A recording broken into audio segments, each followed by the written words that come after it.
Hello and welcome back to Goofy's Chapter Reviews, and today we're going to be looking at Chapter 1086? Chapter 1086, titled The Five Elder Planets. Now, I don't want to say I told you so, guys. I really don't. But remember in the last chapter review, I said that if we don't get back to Egghead soon, Oda's gonna do something ridiculous, and it's gonna be too late for us to get back to Egghead. Well, he's gonna get eye surgery, and now One Piece is on break for 5 weeks. Do you know what Luffy can do in 5 weeks? We don't know what Oda's gonna do when he gets back. He's gonna get those new eyes, and he's gonna be like, you know what? Luffy's been too tame. Yeah, it's time for him to really go nuts. And then he's gonna turn into the Tasmanian Devil or something. I mean, to be honest, he already is that. He's like the Tasmanian Devil, Daffy Duck, and Bugs Bunny rolled into one chaotic crackhead. And it is just funny to see, but I don't know. I'm scared that because we didn't go back to Egghead, we might have missed our window. When we get back, it's gonna be just so different. I mean, I was just reminded about this on Twitter, by the way, but you know, there's a Blackbeard ship right outside of Egghead right now. We have no idea who it is, all right? We have no idea who is on that Blackbeard ship headed toward the Egghead. I just know Oda's not gonna pick up right back where we left off, and I'm a little scared, if I'm being honest. But anyway, that's enough of that. Let's just go ahead and get into it. Let's go ahead and go over what this chapter had to explain, which it was a lot. Like, there was a lot of good information in this chapter. A lot, actually. Like, I don't feel let down by this chapter. I just really wanted to get back to Egghead, but, you know, Oda's got other plans. I'm just gonna let him cook, so let's go. So Wapol, Vivi, and Big News Morgans are making their escape. Big News Morgans, again, just the MVP of the whole reverie, in my opinion. Wapol, hilariously, I really want to know what his plan was. No idea why he was trying to eavesdrop on anywhere in Mary Joy. Like, I don't know what his plan is. I hope we get a little bit more. Like, I hope there's more to it, or maybe he's just a gag villain that's meant to accidentally become a big part of the end game of the story. You know, who knows? But it seems Vivi doesn't know that her father's dead as of yet, or at least in this chapter. I think by now she's got to probably know, right? Like, it's news spread across the world, so she's got to know by now. But the chapter goes on, you know, it shows Sabo and Jewelry Bonnie getting out of there as the heat starts to go up. And then it goes to Akainu and the other Seraphim suppressing rebellions in other nations. I was so excited to see the Crocodile, Gecko Moria, and Doflamingo Seraphim. I was so excited. I mean, Doflamingos look so cool. I mean, it's just a kid, but you know, he's just a little maniac, like a little devil. Like, he just looks so cool and just looks so icy, by the way. I have no idea why, but Doflamingo, as soon as Doflamingo's Seraphim woke up, he was like, I need to get to the drip. Okay, I know whatever mission you need me to take care of, I'll get to that, but like, you gotta hook me up here. Like, we gotta get to the drip, or else I'm not doing anything. Crocodile Seraphim looks just like he doesn't want to be there, or I guess I am a big supporter of the Croco Mom theory, just because, like, I don't think it's gonna actually happen, but I think at least that Crocodile could be a woman. That's at least, like, it's possible. I mean, why does Ivankov know a secret? You know what I'm saying? Don't get me wrong, I'm not gonna die on that hill if it turns out Crocodile never was one and that he never was Luffy's mom. I'm not gonna say anything, you know what I'm saying? Like, that, it is a very wacky thing, you know? It's a very unusually wacky thing. But you know what else is wacky and what's unusual and what's unconventional? The entire story of One Piece. Luffy's Gear 5 is literally, he becomes a Super Saiyan Bugs Bunny.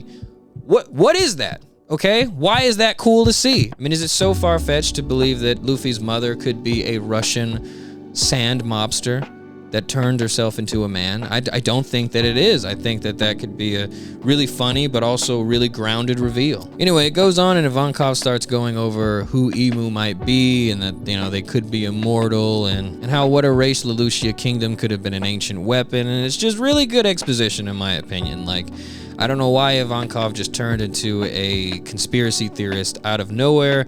But to be honest, I was getting tired of only getting my conspiracy theories from YouTube. Like, you live in that world, there's a lot of weird stuff that's going on. Why is Ivankov the one person that's going like, you know, this is weird, we should talk about this, what do they want? We gotta figure that out. But then we get to the end of the chapter, alright, and that is when we see Saint Mosgard, and he's been sentenced to death by the Judge Figarland Garling. So, a couple of things about this. This is of course, I feel like it's the thing that everyone's talking about. It's the last page of this chapter, and it is the fact that, so in One Piece Film Red, Shanks is pretty much confirmed to be a part of the Figarland family. I think we're all just kind of running with that and assuming that it makes sense, because it does make a lot of sense. Like, that would explain how he has pull with the Gorosei, how he was able to be in a meeting with them. That would explain why the entire world is afraid of him, why he can just check whoever he wants constantly. He's a part of this really powerful family. And so this guy, people are saying, could be his dad or like his uncle or something like that. All very possible. And it really sets up some very interesting matches coming up in the future. For instance, it looks like he's a sword user. Does that mean Zoro's gonna fight him? I don't know. There's also a Gorosei member with a sword, the bald guy. Zoro could fight him, but I don't know. There's not enough for us to really go off of. But yeah, this guy looks like he means business, because like his morals seem to be directly countering Shanks. Like, Shanks is like, you should protect people, no matter who they are, protect the innocent, protect the weak. This guy seems like he's just about protecting slavery and other stuff like that. So if him and Shanks are related in any way, I think the confrontation that comes down the line will be very, very interesting. But what also like really upset me was Saint Mosgard. Like, I'm not gonna pretend that I was attached to his character or that I particularly liked him, but it was really depressing seeing like one of the worst, like, okay, so like a celestial dragon, like the worst, objectively the worst people in One Piece. This guy was trying to do right, you know what I'm saying? And especially with a mermaid, like especially with all the backstory that we had in Fishman Island, like there was a story that kind of came full circle. And for him to die, or to be sentenced at least to execution, it's not confirmed yet, but it just made me really like upset, because I'm just like, the One Piece is really sneaky in this. Like, they give you so many examples of injustice, and it gets righted a lot of the times, but sometimes things are just wrong, and it really makes you feel bad. I remember when I first figured out who Odin was and what happened to him. Figuring out what happened is one thing. When you see the flashback, like when I saw the flashback and how he died in that pot boiling, I felt just like awful, because like that was suffering that everybody had to go through for 20 years until a magical fighting crackhead showed up and just started fighting everybody. But seriously, like it's like a really sad thing. Like, injustice happens in the One Piece world like a lot, and it really makes me think of like the real world. Like, so many things happen that we really can't do anything about. Like, there really isn't a magic fighting crackhead in the real world that can topple our governments or reveal conspiracies or make the world a better, brighter, and more joyous place. And so, in a way, if you could put like an optimistic twinge on it, it's up to us to be the joy boys in all of our lives. But to be honest, if you're just looking at it objectively, it's just really sad. So when things like this happen, I'm reminded of real world things that happened that we had no control over, things that we just had to watch, and then real people trying to do good being punished. Like, that's a real thing that happens in our world every day. There's one story that I think of constantly, and it's a story that I never knew about until just recently, like maybe a few years ago. There's this Polish spy who voluntarily went to concentration camps during World War II, and just to figure out what was going on inside of the concentration camp so that he could send word back to the Allies so that they could stop it or have more intel in order to defeat the Germans and everybody else. Like, no one made him do it. He voluntarily went back in a few times, and in fact he was organizing like escapes and helping people get motivated to escape. And this is when, of course, when they were all just skin and bones, like they didn't have the strength or the willpower to organize anything, much less fight through to see another day. But he helped people like be motivated enough to actually escape,